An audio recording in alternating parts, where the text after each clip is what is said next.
velocity movement, the speed with which it moves, it's the velocity v. ठीक है. According to that, what we really got it as velocity v is there for that the movement of pendulum. In that case, what we it requires some sort of force for the circular motion. In that case, जिसको हम centripetal force कहेंगे. ठीक है.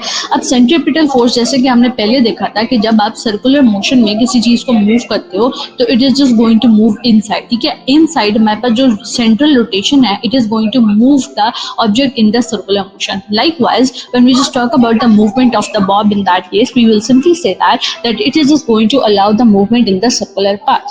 ठीक है. It is all about the force. अब mainly force बेटा कहाँ से हो रही है?